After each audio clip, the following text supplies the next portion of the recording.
Bonjour à tous, je m'appelle Julien Ancelin, je suis administrateur en système d'information géographique à l'INRAE. Je suis également chercheur invité à l'Université de La Rochelle, au Liens. Je travaille sur des problématiques de stockage de données, d'accessibilité de la donnée et de collecte de données sur le terrain pour de la caractérisation de milieux, donc de la donnée environnementale principalement. Parallèlement, je suis aussi agriculteur sur le secteur de La Rochelle. Et voilà, on a des besoins au niveau de la géolocalisation des données, de pouvoir stocker des données et aller les chercher dans les champs en pouvant géolocaliser cette donnée-là d'une façon précise. C'est une technologie qui tout le monde utilise, tout le monde a déjà sur son smartphone utilisé les technologies GPS.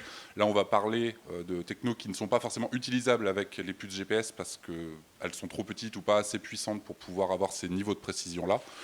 Parce qu'on ne va pas avoir besoin de juste se repérer dans une rue, on va avoir besoin d'aller repérer un brin d'herbe, d'aller repérer un passage, repérer un nid, repérer des altimétries haute précision.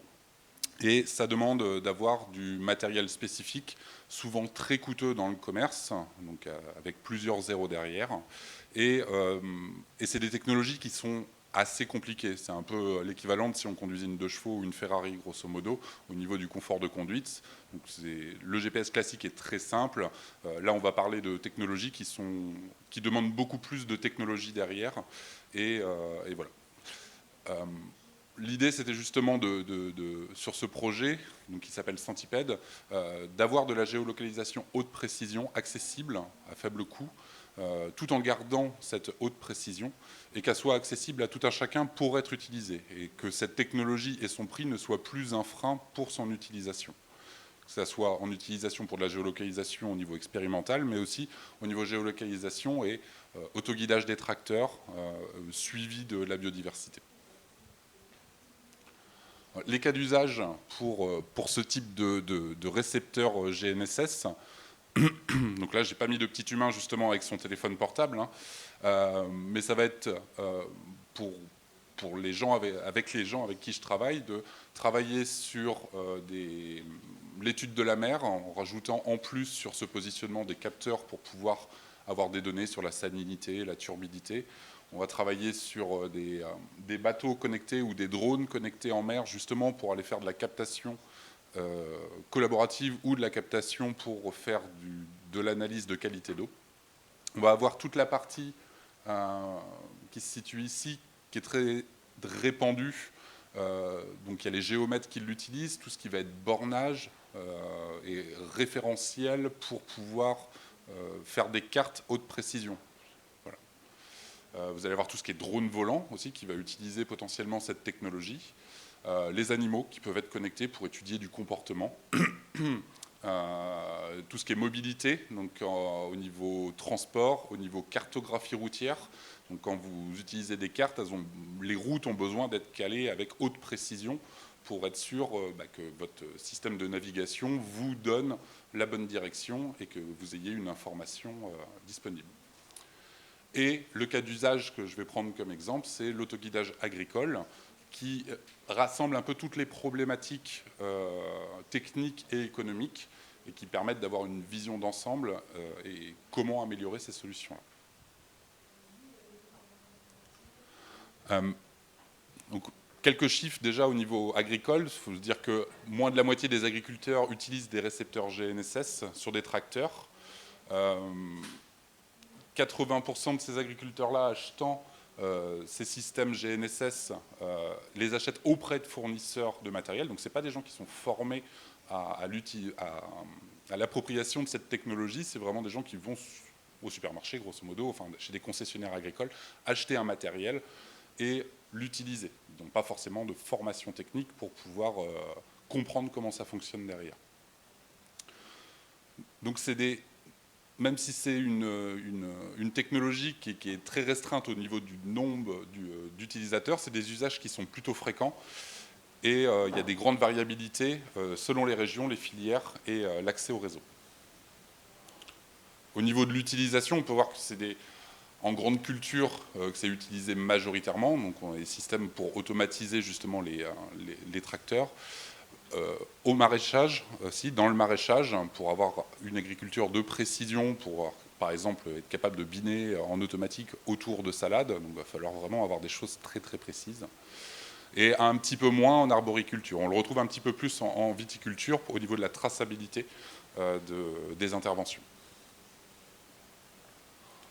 Alors à quoi ça sert d'avoir des systèmes haute précision en géoréférencement?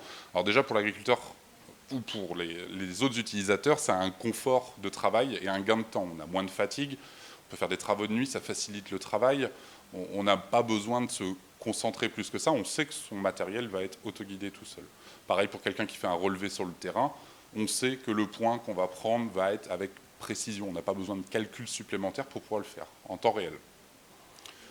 On a un intérêt agronomique pour l'agriculture, on a de la précision, de la répétabilité, une qualité du travail et optimiser le rendement. Il faut imaginer que quand on sème, on peut avoir des endroits où si on conduit à la main, on va moins semer, où on va avoir des écarts, donc ça va être des terres qui n'auront pas de culture, qui vont avoir un enherbement plus important. Et au contraire, si on recouvre, on va augmenter la densité de semis, on va risque d'avoir plus de maladies, on va consommer plus de semences, plus de produits. Et donc voilà, il y a un réel gain économique sur l'agriculture de précision. Mais, comme je vous l'ai dit au début, il y a des freins à l'adoption parce que c'est une technologie qui est complexe et coûteuse en théorie. Donc coûteuse au niveau des équipements, des outils et des abonnements, parce que pour pouvoir faire du centimétrique, justement, il y a des signaux de correction, on verra ça après. Il y a des contraintes techniques aussi sur la complexité, le temps d'installation et la dépendance au constructeur. C'est-à-dire qu'on est vraiment raccroché à notre fournisseur de matériel en cas de problème. L'agriculteur a du mal à avoir de l'autonomie là-dessus. Et la connaissance de l'offre. Vu qu'ils ne sont pas formés et ne vivent pas dans ce domaine de compétences, ils ont du mal à avoir une vision d'ensemble de toutes les offres. Donc si on résume, on a, pour pouvoir faire de la géolocalisation centimétrique, on va avoir besoin des fournisseurs de signaux, donc ça c'est les constellations, les satellites qui sont dans le ciel, donc GPS, GLONASS, Galileo. Le gros intérêt, c'est que ces données-là sont en open access, on les voit tous les jours, on allume son téléphone et on a une géolocalisation instantanée, personne n'a payé pour ça. Vous payez pour le matériel qui est à l'intérieur de votre smartphone, par exemple, et l'achat de votre smartphone, donc les fournisseurs de matériel, ceux qui ont intégré des composants électroniques, et là vous allez payer. Pour pouvoir faire du RTK, on va en plus avoir besoin d'une correction, et ça c'est pareil, c'est des abonnements qui sont assez onéreux, on est environ à 500 à 800 € par matériel au niveau des abonnements annuels. Donc c'est vrai que tout de suite ça augmente le coût. Et la dépendance aux fournisseurs de conseils, qui souvent sont payants aussi. L'idée sur le projet Centipede, c'est de se dire comment moi, agriculteur avec seulement une petite exploitation ou institut de recherche par exemple, qui a besoin de tester des nouvelles choses mais qui n'a pas forcément des crédits et budgétaires énormes pour pouvoir mettre en place des expérimentations, comment on peut réduire ces coûts-là et augmenter notre autonomie. Donc ça serait une des choses, c'est de rendre en open access justement ces fournitures de correction. Donc là, c'est vraiment le projet Centipede.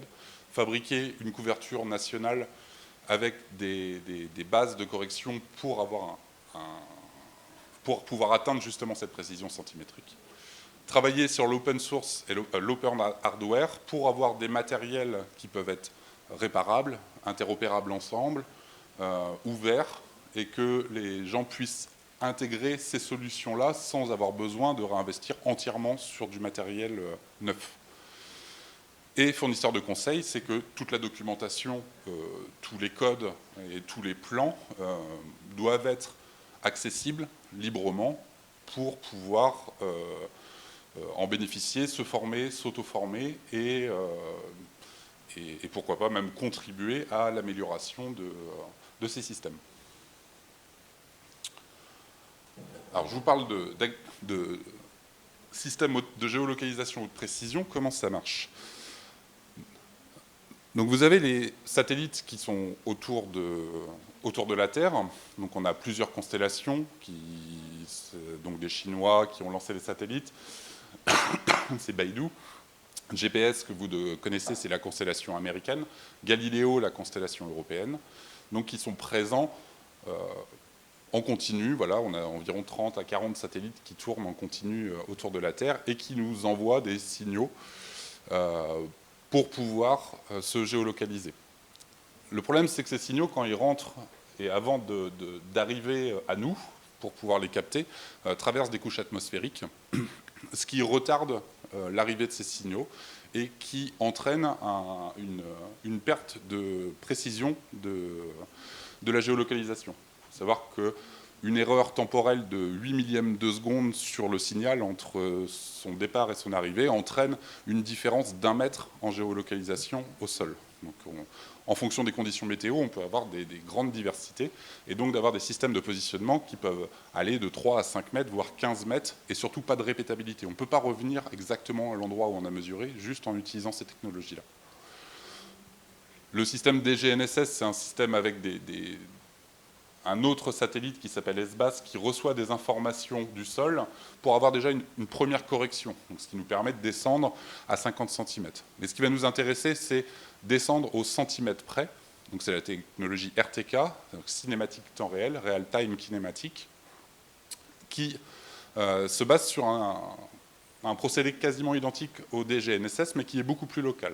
C'est-à-dire qu'on va avoir une antenne satellite qui va être un récepteur. Je vais en avoir une dans mon sac pour que ça soit plus simple à voir, qui va être sur un point visuellement très dégagé pour pouvoir avoir une vue d'ensemble de l'ensemble des satellites, auquel on va calculer avec précision sa position en X, en Y et en Z. Et cette base va regarder H24, 7 jours sur 7, tous les satellites et corriger, créer une trame de correction entre ce que renvoie le satellite et sa position réelle, donc un différentiel. Et c'est ce différentiel-là qui va être renvoyé à l'utilisateur, car il voit en même temps les mêmes satellites, et c'est ce qui va permettre par convergence d'avoir une correction. Donc notre base va corriger les effets troposphériques et ionosphériques et les renvoyer à cet utilisateur-là pour qu'il puisse se géoréférencer au centimètre près. L'idée du réseau centipède, donc ça c'est une technologie qui existe déjà depuis très longtemps, qui est payante, voilà. Et l'idée du réseau centipède, c'était de se dire comment je peux fabriquer des bases pour pouvoir être autonome dans ma géolocalisation. Il faut savoir qu'on a au maximum une distance de 50 km entre la base et le rover, parce que justement après on va avoir trop de différences et par rapport à la base de référence, et donc on n'aura pas une correction suffisante. Il faut savoir qu'on perd grosso modo 1 cm de résolution par tranche de 10 km. Donc déjà quand on est à 50 km, on n'est plus qu'à 5 cm de précision. Et l'un des points importants, c'est que quand je suis ici et que j'essaye de géolocaliser quelque chose avec précision, il est possible que ma base tombe en panne. Problème de courant, problème d'Internet. Donc comment je peux continuer de travailler eh bien, en me raccrochant à une autre base qui est juste à côté, et donc avoir des segments qui se recroisent afin de pouvoir avoir un travail continu. Il faut imaginer qu'un agriculteur qui est dans un champ, on ne va pas s'arrêter au milieu du champ parce qu'il n'a plus de signaux de correction. Il va falloir qu'il continue de travailler. Le réseau centipède, c'était l'idée justement de se dire, si on installe des bases communautaires les unes à côté des autres, qu'on rassemble l'ensemble des signaux pour qu'ils soient accessibles en open access, on pourrait les offrir à tout à chacun et donc créer un maillage continu sur un territoire pour pouvoir accéder à cette technologie et donc se dégréver des systèmes propriétaires.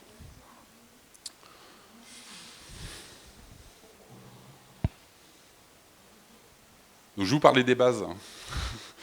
Donc c'est un des éléments indispensables. Je vais donner la main à Stéphane, qui est le concepteur de RTK Base, donc le principe des bases de référence pour cette géolocalisation centimétrique. Bonjour. Donc moi c'est Stéphane Pénaud de l'agence Cartocité à Nantes. Et donc on va discuter de RTK Base, qui est le logiciel qui fonctionne à l'intérieur des bases qui sont utilisées sur le réseau centipède. Donc moi, je ne suis pas du tout issu du milieu de la géolocalisation ou de ce genre de choses-là. En fait, en 2011, je regardais un petit peu ce qui se passait au niveau des simulateurs de vol, X-Plane en l'occurrence, et je vois que ce simulateur de vol commence à utiliser des données provenant de OpenStreetMap. Moi, je vais OpenStreetMap, Open quoi, qu'est-ce que c'est? Je découvre que c'est une carte libre et collaborative, un peu à la Wikipédia. Je fais, bon, bien, ok, qu'est-ce que c'est? Je tombe sur le site web d'OpenStreetMap et première chose que je fais, un peu comme tout le monde, je regarde à quoi ça ressemble par chez moi. Et là, je vois que le petit lieu-dit où j'habite, il y a une faute d'orthographe. C'est collaboratif, je me dis, je vais corriger. Donc je cherche comment faire et je finis par aller cliquer sur le petit bouton modifier qu'il y a en haut de la page que vous trouvez sur openstreetmap.org. Et donc ça a été le début de mon aventure dans la cartographie libre et participative, et chose que je fais toujours aujourd'hui en tant que contributeur bénévole, et j'ai aussi une activité professionnelle autour de ça avec l'agence Cartocité. Assez rapidement, je cherche à obtenir plus de précision avec ce que je fais. C'est-à-dire que pour ajouter des routes, pour ajouter des nouveaux aménagements dans OpenStreetMap, on enregistre une trace GPS. Par exemple, il y a eu un nouveau rond-point qui a été construit, je fais le tour du rond-point, je rentre chez moi et avec la trace que j'ai enregistrée, je vais pouvoir le dessiner. Sauf qu'avec le matériel qu'on a dans un smartphone, la précision, elle n'est pas terrible. J'utilisais beaucoup aussi les photos qui permettent de capturer de l'information, une boîte aux lettres, une bouche incendie, une boutique, et des photos mal géolocalisées pour les réutiliser derrière, c'est souvent pas très pratique. Et je découvre qu'il y a des trucs qui s'appellent le RTK, qu'on a maintenant des petites puces, les U-Blocks M8T, qui valent moins de 100 €, et qu'avec des outils libres comme RTK Lib, il y a moyen d'avoir une précision à quelques centimètres. Je fais, waouh, c'est intéressant ça. Donc je me penche sur le sujet, j'achète des petites puces, je prends des plaques de prototypage qu'on voit ici, des modules, des câbles, je bidouille, et j'arrive à obtenir quelques résultats. Mais je découvre aussi les limites. C'est-à-dire que ces récepteurs sont monofréquences, ce qui fait que la distance max entre la base et la partie mobile, qu'on appelle souvent rover, au-delà de 10 km, ça ne marche plus très bien. C'est relativement long pour obtenir une bonne précision. Et les quelques bases les bases qui existent sur le territoire français, auxquelles on a accès aux données gratuitement, en fait, ces données-là, on les a quelques heures après seulement. Donc ça veut dire qu'à chaque fois que j'ai besoin de faire de la géologue de précision, j'enregistre quelque chose avec ma voiture, par exemple. Ensuite, je rentre chez moi, je récupère les données de la voiture, je récupère les données de la base si elles sont déjà disponibles, et j'utilise RTK Lib pour faire du post-traitement. Donc c'est un peu lourd à l'utilisation. Les bases fournissent uniquement les signaux des constellations GPS et GLONASS, alors que mon récepteur fait aussi Beidou et Galileo. Et à cause de cette limite de 10 km, en fait, la plupart du temps, je suis trop loin des bases qui existent. Alors, à cette époque-là, il existe déjà des signaux de correction en temps réel. Julien en parlait, Orphéon, Teria, etc., mais à 500, 800 € par mois. Moi, je bidouille dans mon coin le soir, je ne vais pas dépenser cette somme-là juste pour faire des essais, c'est pas possible. Donc je me dis assez rapidement que il me faut ma propre base. Je commence à faire des essais, là c'est un pot de fleurs posé au milieu d'un champ, avec un petit enregistreur de données, une batterie, et après je repars avec ma voiture, je mets l'antenne sur le toit, et là en fait c'est l'enregistrement d'un nouveau giratoire qui n'était pas très loin. Et c'était ma première trace RTK avec ma propre base. J'ai continué à faire des essais sur mon temps personnel. Et puis en 2018, je vois un petit gars, enfin, plutôt grand en fait, mais sur Twitter qui parle de ses essais sur le RTK. Donc bah, je me mets à le suivre forcément. On commence à discuter. Il me parle de son projet d'avoir un serveur qui permettrait de récupérer les données de base et de les distribuer gratuitement. Je fais, ah, si c'est gratuit, ça m'intéresse. Et début 2019, le caster Centipede démarre avec pour Julien des bases fabriquées par une société qui s'appelle Emlid. Alors en fait, à l'intérieur de ces bases, il y a la même puce que celle que moi j'ai déjà, une petite carte type, alors c'était pas du Raspberry Pi pour eux, c'était autre chose, mais c'était un petit peu la même idée. Packagé dans un boîtier et avec une application pour pouvoir la paramétrer depuis un smartphone. Donc c'était pratique, mais absolument pas ouvert à la modification. Et puis moi de mon côté, j'avais déjà en gros tout le matériel, j'allais pas racheter ce genre de produit. Donc je me suis dit, bah, je vais essayer de faire ma propre base qui puisse se connecter sur le caster et la mettre en installation fixe pour pouvoir l'utiliser quand je veux ou pour que d'autres personnes puissent l'utiliser aussi. Donc j'ai commencé avec des petites boîtes de dérivation, des plaques de bois. Je commence à réutiliser les librairies RTK-Lib.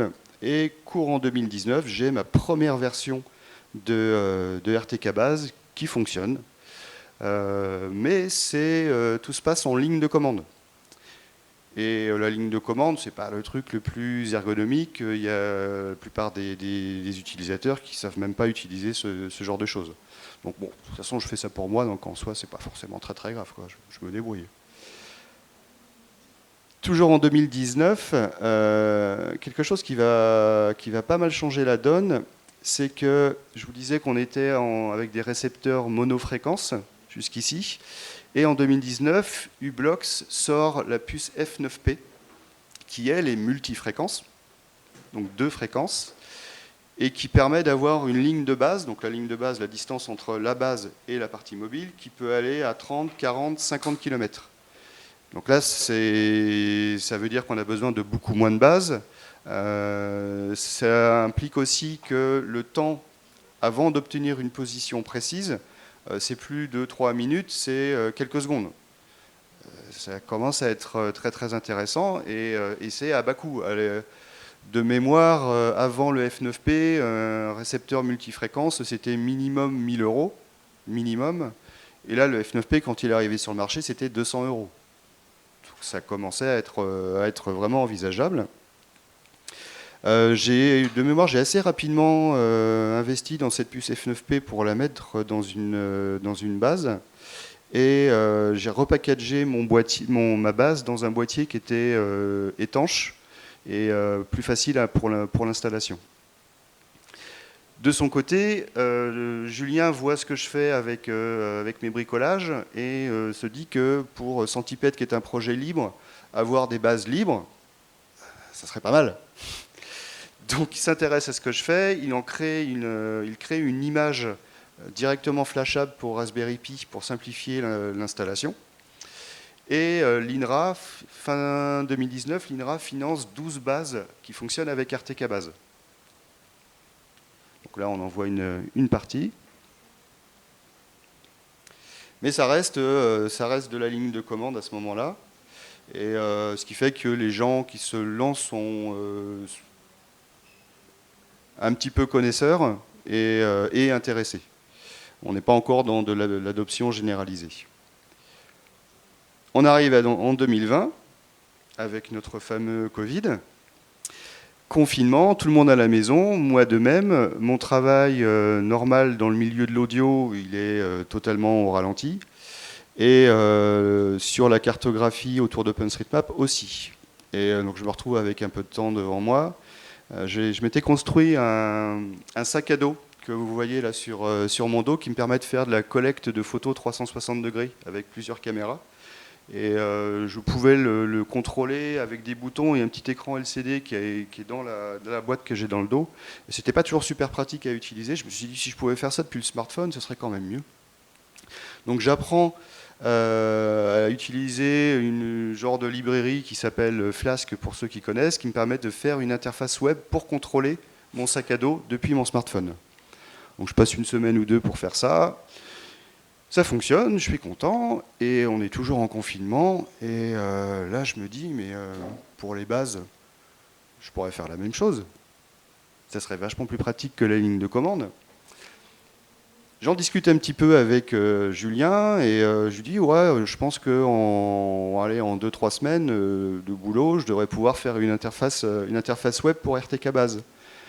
Tu penses que tu connaîtrais quelqu'un qui pourrait trouver un financement pour que je puisse bosser là-dessus, etc. Bah oui, je connais quelqu'un. Moi? Bon, bah écoute, banco, allez, on y va. Bon, au lieu de 2-3 semaines, ça m'a pris 2 mois. Mais juin 2020, il y a la version 2 de RTK Base qui arrive avec une interface web. Donc là, ça veut dire que tout le monde peut visualiser les niveaux de réception de sa base, voir sa position, activer, désactiver les différents services qui sont disponibles, lancer les mises à jour lorsqu'il y en a, enregistrer les données, récupérer les données, et tout ça depuis son ordinateur ou son smartphone sans aucune ligne de commande. Julien en fait encore une version qui peut se flasher directement. Et à ce moment-là, le nombre de bases actives sur le réseau Centipede commence à vraiment augmenter.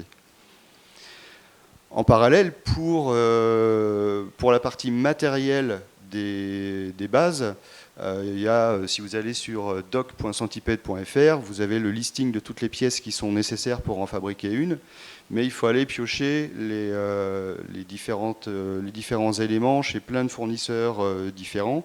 Ce n'est pas toujours simple. Pour certaines structures telles que les collectivités, instituts et autres, c'est même parfois pas faisable parce qu'il y a des achats à l'étranger, c'est assez compliqué. Donc je me dis que pour un peu rentabiliser le temps que j'ai passé en développement sur RTK Base, je vais proposer des kits. Et des kits qui comprennent l'intégralité des pièces qui sont nécessaires, du boîtier au récepteur à l'antenne en passant par la visserie. Je m'achète une petite fraiseuse qui me permet de faire le fond de panier qui est derrière pour aller fixer facilement tous les éléments. Et ça sera bientôt en vente en ligne sur rtkbase.eu. Et puis depuis 2020, je continue à développer le logiciel qui est disponible sur GitHub. Il y a eu 3 nouvelles versions avec des ajouts de fonctionnalités, il y a eu un ajout d'images aériennes, des services supplémentaires, 2 versions intermédiaires pour des corrections de bugs, et puis à l'heure actuelle, alors c'est un chiffre assez approximatif parce que j'ai pas de mouchard dans les bases, donc il y aurait au moins 200 bases en France et dans le monde qui utilisent RTK Base. Alors comment ça marche à l'intérieur ? On ne va pas trop rentrer dans le détail. En gros, j'ai mon récepteur qui donne les données au Raspberry Pi. Et on arrive sur un système d'aiguillage où je vais pouvoir récupérer les données de mon récepteur, éventuellement les convertir. Si je prends le premier service, ça va être pour envoyer les données vers le caster Centipede. Mais je vais pouvoir aussi les garder en RTCM, les stocker en local, les utiliser pour les envoyer vers un module radio pour ceux qui en auraient besoin. Et on peut activer, désactiver les différents services en fonction de nos besoins. Au niveau de l'installation physique, on a donc ce boîtier blanc qui se met à l'intérieur ou à l'extérieur, parce qu'il est étanche. S'il est à l'extérieur, il vaut mieux le mettre à l'ombre pour éviter les problèmes de surchauffe, par exemple en été. L'antenne, elle, va se mettre donc sur un point haut qui est dégagé de tout obstacle. On a un câble entre l'antenne et le boîtier qui... On va dire que 10 mètres, c'est le grand maximum, parce que même si on peut rester sous les 5 mètres, c'est mieux. Ensuite, repart du boîtier un câble Ethernet qui, lui, peut faire 100 mètres, jusqu'à un injecteur PoE. C'est une sorte d'alimentation, quelque chose qui va mélanger sur le câble Ethernet le réseau et l'alimentation. Et ensuite, de cette alim, on se branche sur son modem, sa box, pour connecter tout ça à Internet. Donc voilà comment, en l'espace de 10 ans, je me suis retrouvé à passer du simulateur de vol à faire une conférence sur la géolocalisation de précision au B-Boost. Et puis bah, si vous avez des questions, je pense qu'on verra ça plus à la fin. Ouais. Merci.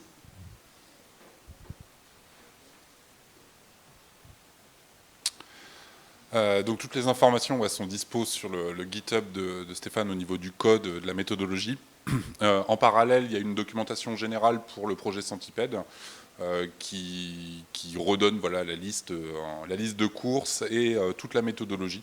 Donc c'est vraiment le site qui sert de référence pour tout ça et qui, pareil, qui est en open access, en open source et contributif. Il est aussi stocké sur GitHub. Donc chacun peut améliorer la documentation ou proposer des modifications de la documentation pour l'améliorer. Donc elle évolue en permanence grâce à la communauté.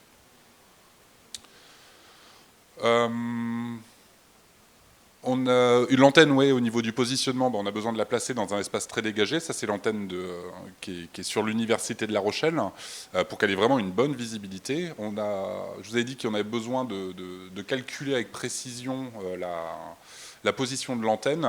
On va faire un log, on va enregistrer des données sur 24 heures, et on va utiliser le réseau GNSS permanent, donc IGN, qui est notre référent national au niveau du positionnement. On va envoyer ces données sur leur serveur et eux vont nous renvoyer un rapport de positionnement utilisant leur base de référence également et qui vont nous donner la longitude, la latitude et l'élévation de notre antenne. Donc c'est ce point-là qui nous sert de référence et celui-là qui est vraiment important. Et toutes les bases du réseau ont exactement le même mode de calcul pour que justement si on change de base, qu'on soit tous sur le même référentiel. Et en plus, un référentiel national. Donc on a commencé à installer des bases. Donc là, il y a celle de Stéphane qui va s'allumer. Et puis à partir d'un moment, Stéphane a justement fait l'interface web sur RTK Base. Et puis au fur et à mesure, les gens ont acheté eux-mêmes. Il faut savoir qu'une base, ça coûte grosso modo 500-600 €. Et les gens en ont eu besoin pour de l'autoguidage tracteur, pour de la mesure. Et donc, chacun a acheté un petit peu, a acheté une base et l'a installée chez lui. Donc tous les buffers autour des points font 50 km, ce qui permet au fur et à mesure d'avoir un maillage de plus en plus important du territoire et à l'étranger également. Et donc d'avoir un réseau collaboratif de base GNSS. Chacun est propriétaire de son matériel, redonne librement les datas qui sont présentes, bénéficie de cette technologie librement, gratuitement, et permet aux autres également d'utiliser leur base. Et moi, si j'ai besoin maintenant de me balader en France et d'aller faire des relevés dans le nord de la France, je vais pouvoir utiliser ce réseau et continuer de travailler librement et simplement. Au niveau d'étrangers, il y a une base qui est installée en Guyane, une autre à La Réunion, qui sont en fonctionnement. On commence à voir une petite ceinture au niveau de l'Europe, donc en Pologne, Slovénie, voilà, des agriculteurs principalement pour de l'autoguidage agricole. Le gros avantage d'utiliser les agriculteurs pour créer un maillage, c'est que des agriculteurs, on en trouve partout dans le monde. En France y compris, et donc l'installation pour créer un maillage assez dense, c'est beaucoup plus simple que d'utiliser des institutions ou des bâtiments publics. Donc il y a un portail centipede.fr qui permet de visualiser l'ensemble de la santé des bases, parce que je vous avais dit au début, les bases peuvent avoir des coupures d'électricité, des coupures d'internet, donc ne plus être disponibles en ligne. Donc centipede.fr permet de voir en temps réel si les bases sont actives ou pas. Et quand on zoome, on a aussi la possibilité d'avoir les informations des bases, leur petit nom, leur positionnement, les messages qu'elles envoient, les types de satellites qu'elles ont en réception, le matériel utilisé, le rapport de positionnement que nous a fourni IGN, donc on a une traçabilité de cette position-là, et les logs, vu qu'on les check en continu, en même temps on stocke les logs de connexion et déconnexion, et donc on peut avoir une visualisation de la santé des bases qu'on utilise, si elles ont beaucoup de déconnexions ou peu de déconnexions, et donc la fiabilité de la connexion d'une base. qui est très importante, parce que quand on est sur le terrain, on a besoin d'avoir vraiment un signal continu qui arrive toutes les secondes.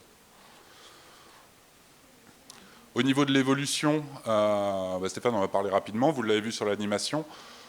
Donc oui, on a eu le gros boom ici quand l'interface web est arrivée, mais on a eu une progression qui n'a pas arrêté.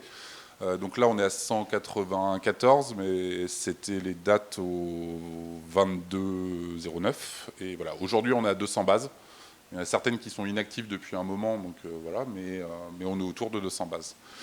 60% des bases installées sont installées par des agriculteurs, ce qui représente quand même une grosse masse. Ensuite, des entreprises privées, des instituts comme l'INRA ou le CNRS. Les collectivités sont en train d'arriver. Souvent, c'est des agriculteurs qui sont maires ou autre chose et qui installent des antennes via la municipalité. Mais il y a quand même une volonté de la fonction territoriale en fait, à être autonome aussi sur ces systèmes-là.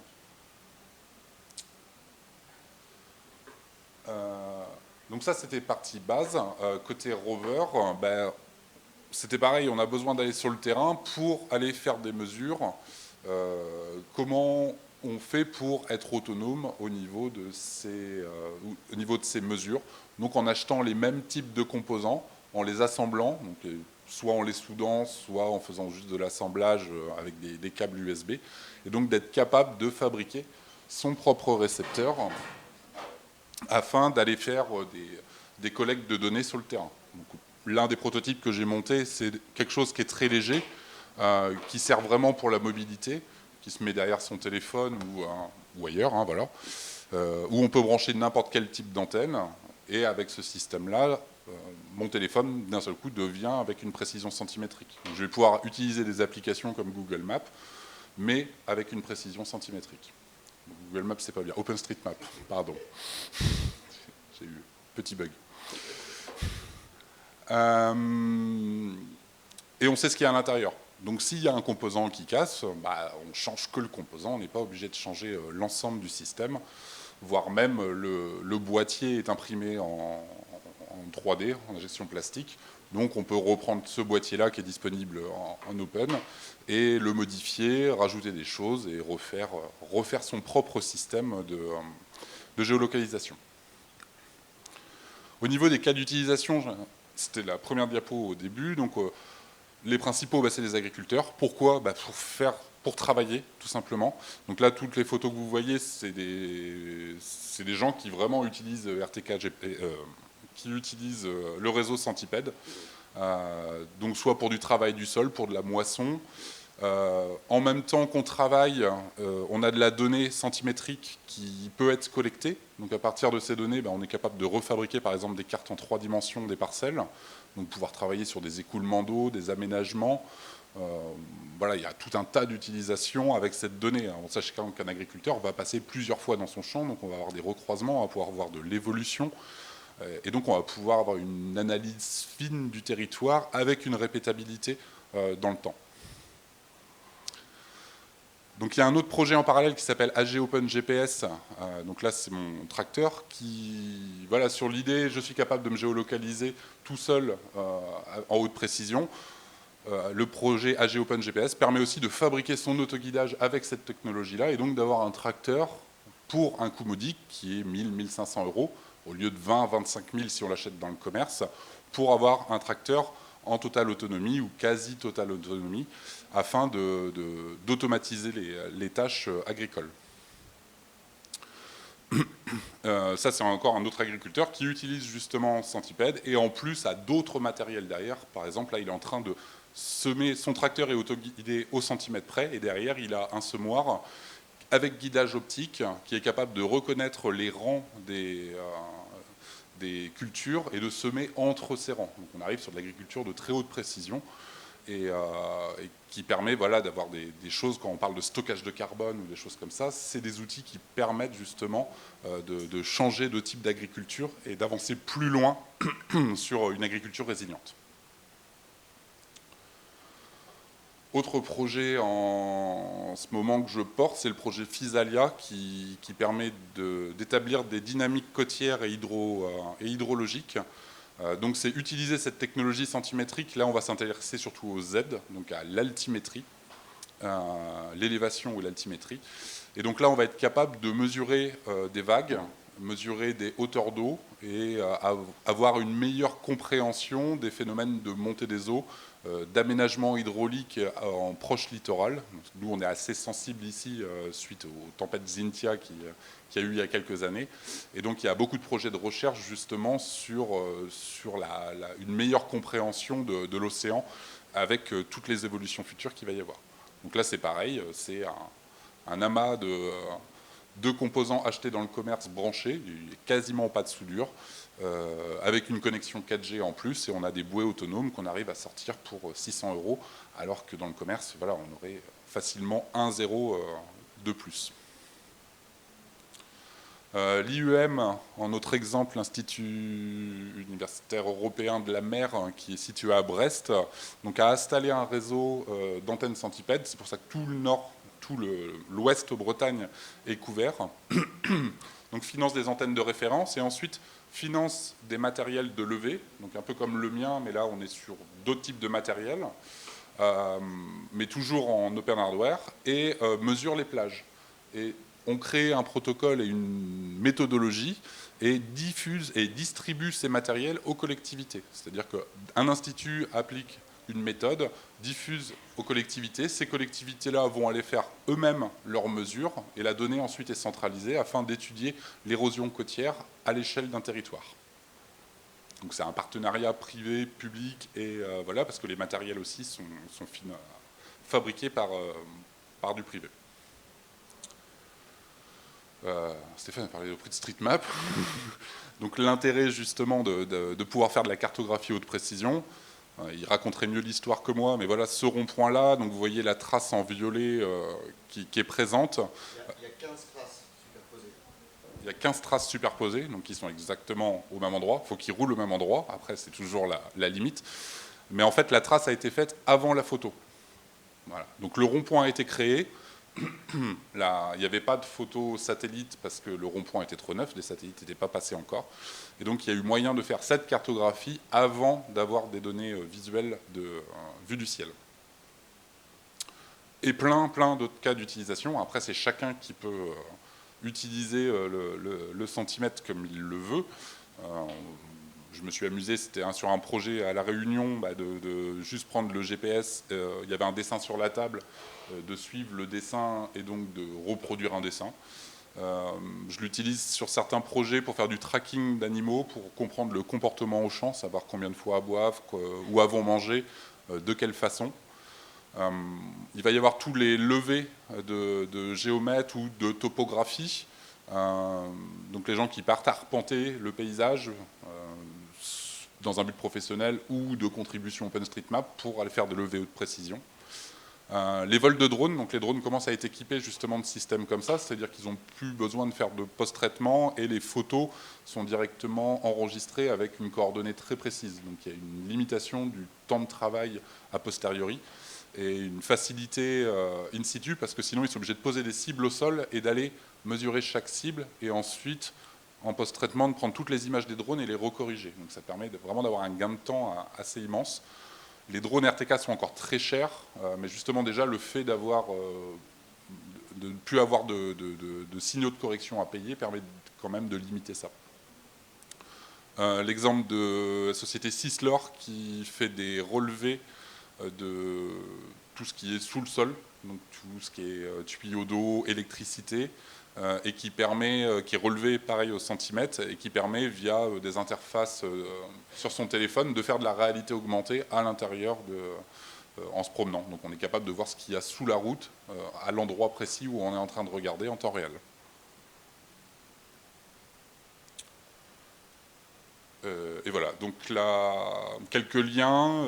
Donc, tout est centralisé au niveau de la carto sur centipede.fr, la documentation doc centipede. Le broadcaster, donc l'endroit où sont accessibles ces données de correction, donc pour connecter ces récepteurs, c'est le castercentipede.fr. Et on a un fil de discussion, donc on a à peu près 300 personnes dessus, qui sert de hotline et de lieu de réflexion aussi, de partage et d'échange, vu que c'est collaboratif. Et voilà, si vous avez des questions, le plus simple, c'est justement d'aller directement sur ce fil de discussion plutôt que de m'envoyer un mail, parce que ça surcharge beaucoup ma boîte mail. Et justement, je ne suis pas disponible tout le temps, et là, on a une communauté qui est capable de répondre à quasiment 100% des réponses sans justement avoir un système trop pyramidal. Et chacun adopte sa technologie et est capable d'aider les autres à l'adoption aussi de cette technologie. Et je vous remercie. J'ai fini la présentation. Si vous avez des questions, n'hésitez pas.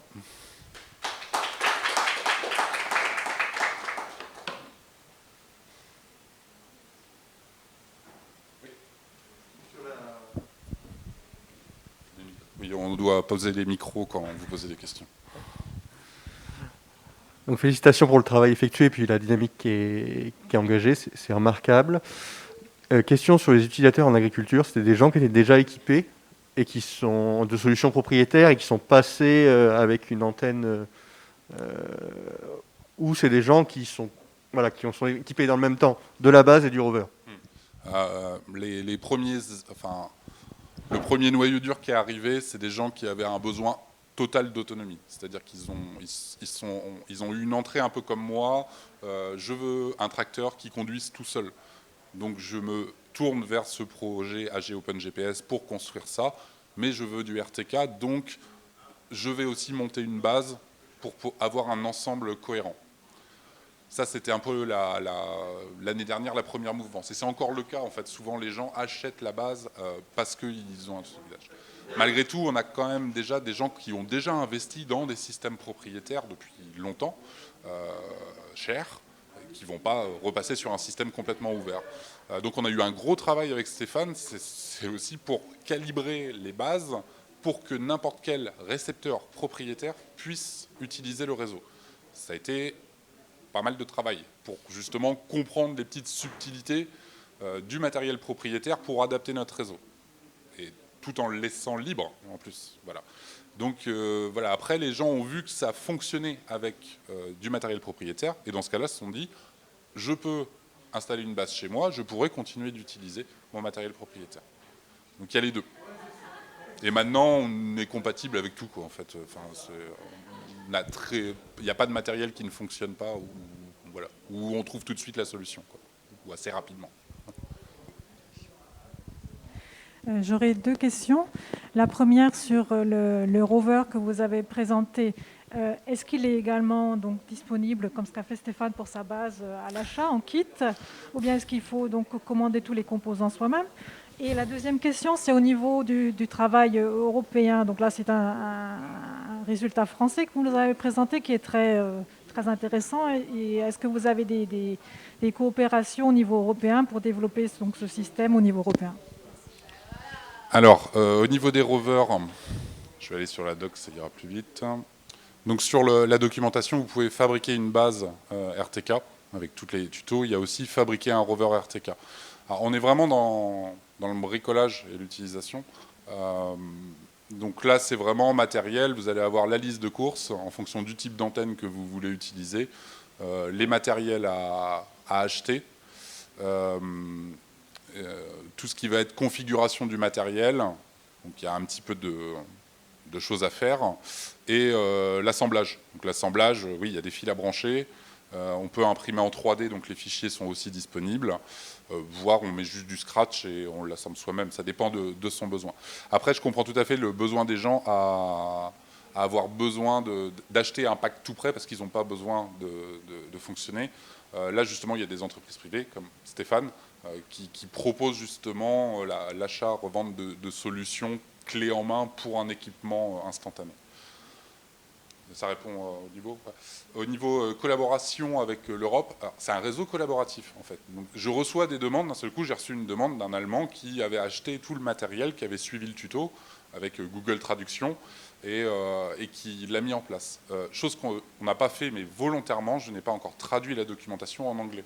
Parce que le fait de faire ça, on va avoir une adoption beaucoup plus large d'un seul coup. Donc déjà, on stabilise c'était déjà surprenant d'arriver à ce niveau-là en 2 ans au niveau de la couverture française. Donc là, je me dis, si on passe la documentation en anglais tout de suite et qu'on communique dessus forcément, où les gens vont communiquer d'eux-mêmes, là on va se retrouver avec une explosion du réseau. Donc, on a besoin de s'organiser encore un petit peu au niveau du système central, surtout aussi, pour être capable d'accueillir l'ensemble des personnes et proposer quelque chose de bien. Pareil, le fil de discussion est en français. Donc ça voudrait dire avoir un fil de discussion multilingue, donc qui sera en anglais. Mais voilà. Donc il y a derrière, dans le groupe Centipède, on a une dizaine de personnes où on a monté un groupe d'administration mixte. Il y a autant des gens d'instituts que des privés. Donc on a une dizaine de personnes, des agriculteurs aussi.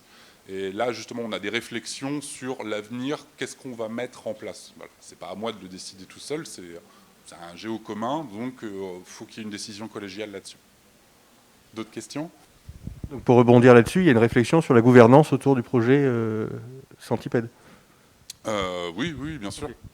Bien sûr, alors c'est un projet que j'initie via l'INRA, parce que c'est aussi un projet de recherche, non, mais un projet d'étude. Au niveau de la gouvernance, je dirais que toutes les décisions qui peuvent être prises sont prises déjà en tant que groupe d'administrateurs. On est beaucoup moins structuré qu'OpenStreetMap, par exemple, ça c'est sûr. Mais dans l'idée, oui, c'est de tendre vers ça. Voilà. Et d'ouvrir justement pour le moment tout ce qui est côté serveur et dans des data centers sécurisés fonction publique, parce qu'on doit stocker, on a des infrastructures pour pouvoir faire ça. L'idée, c'est justement de pouvoir avoir des réplicas ou déployer sur d'autres serveurs via d'autres partenaires, voire des prestataires qui déjà hébergent OpenStreetMap, donc qui ont des ambitions de libre et de géo commun. Donc en fait, voilà, c'est des gens qui seraient capables aussi, voilà, et d'avoir des systèmes répliqués pour pallier à tout ça. Et c'est pareil, si on arrive à l'étranger, va peut-être falloir remettre d'autres nouveaux casters justement disponibles dans d'autres zones du monde pour éviter les latences à cause des tubes, tout simplement, en mer. Et donc avoir des petits qui ne se fassent pas tout. Et dans ce cas-là, il faut qu'on ait une gouvernance beaucoup plus large pour que tout le monde soit raccord et qu'on travaille toujours sur le même référentiel. C'est ça qui sera très important. Je pense qu'on va libérer la salle. S'il reste des questions, on peut se retrouver à l'extérieur. Oui, on peut se retrouver, on va descendre. Voilà. N'hésitez pas à venir vers nous si vous avez de nouvelles questions ou des questions plus techniques. Merci.